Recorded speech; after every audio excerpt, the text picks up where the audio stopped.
Itong galaw ng investigasyon sa ngayon parang inililihis o nalilihis ng hindi natin napapansin, pero ako napapansin ko.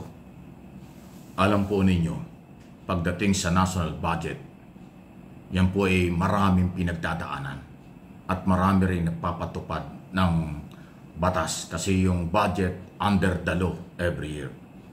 Ay ang pinag-uusapan ngayon ay Department of Public Works and Highway, District Engineer, at mga politiko at kontraktor lang.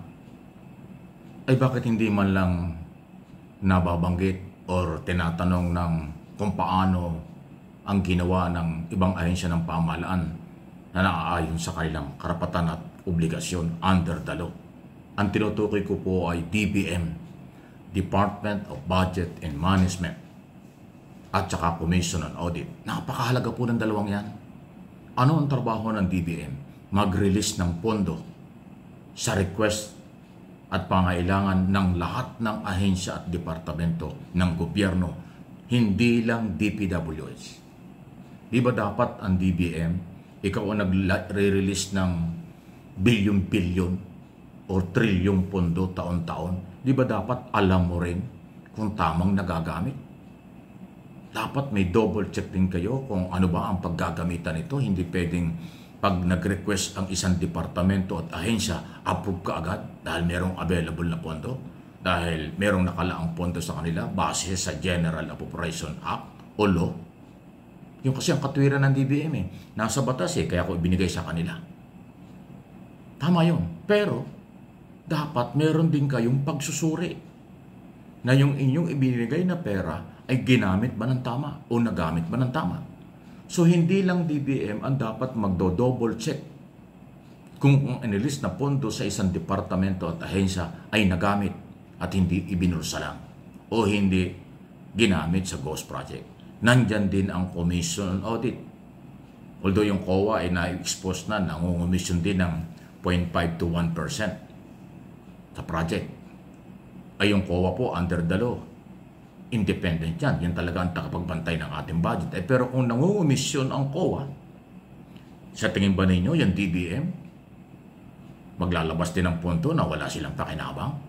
Kitang-kita nila at dumadaan sa kailang kamay ang milyon-milyong cheque, milyon-milyong halaga na request. Papayag ba sila na pambili ng toothpick? Wala sila. Oh, come on. Huwag tayong maglokohan. Itanong nyo sa mga dating staff at sekretary ng DBM. Marami pong nag-aagawan sa pwestong yan. Actually, nandyan ang diskartihan. Pag hindi ka malapit sa DBM Secretary, hindi ka malapit sa Pangulo, hindi ka magkakaroon ng budget. Kahit na yung budget mo ay nandun sa General Appropriation Act o batas. Kasi ang pag-release ng pondo ay yan ay subject for approval ng Pangulo at ng DBM Secretary. Kahit nasa batas, pwede nilang i-hold yan temporary. Bigyan ng priority yung iba. Ibig sabihin, pag hindi ka kaalyado, pwedeng i-hold ang pera mo.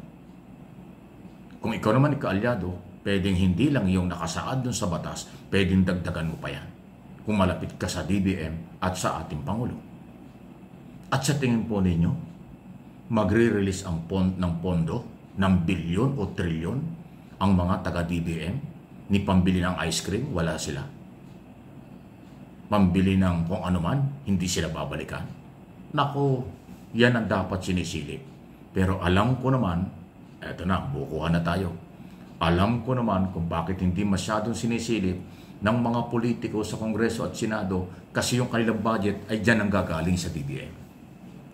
Takot silang imbestigahan ang DBM dahil baka maapektuhan yung kanilang mga pondong nakalaan sa kanilang mga congressman at senador kapag inaway mo yung DBM at inimbestigahan mo. Pero ako po sa lawak ng aking karanasan sa pagbabalita at pagsubaybay sa galaw ng politika dito sa ating bansa ng mahigit ng 3 dekada. Common sense. Ikaw, halimbawa, simple lang. Ikaw yung padre de pamilya. Alam nga naman yung lahat ng pera mo, ibibigay mo sa anak mo. Walang matitira sa'yo. O yung ibibigay mong pera sa mga anak mo, hindi ka makikinabang. Imposible. Ay di lalo na yung pera ng bayan. Yung Department of Budget and Management, para po sa inyong kaalaman, sa kanila dumadaan ang lahat ng request. Sila ang nagre-rekomenda sa Pangulo Sila ang nagde-decide kung kailan nila i-release ang request ng iba't ibang ahensya ng pamahalaan. Kahit ilang bilyon yan, kahit trilyon pa yan, sila ang nag-a-approve. Common sense. Sa tingin ninyo, pag nag-release ka ng 1 billion, walang babalik sa kanila kahit na 1%? Sa tingin nyo, walang babalik sa kanila kahit na pambili man lang ng merienda sa opisina nila? 10 lang yan. Lalo na kung alam nilang unprogrammed budget, pero may pera. Patay tayo dyan. Malala po ito, hindi lang sa Marcos administration nangyayari ito. Dekada na, panahon pa ni Ramos, wala na. Panahon ni ERA, yung panahon ni Cory, baka wala kasi revolutionary government noon. Panahon ni Ramos, wala na siya. ERA, Arroyo, Aquino, wala na siya Aquino, Duterte at ngayon Marcos administration. Yan po yung authority.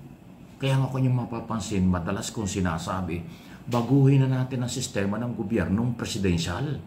Gawin natin parliamentary o federal system, baguhin ang saligang batas. Yun ang nakikita kong solusyon.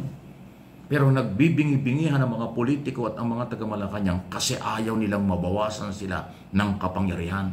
Masyado kasing powerful ang presidential system of government. Kontrolado ang lahat. Pera, batas, at saka iba pang kapangyarihan.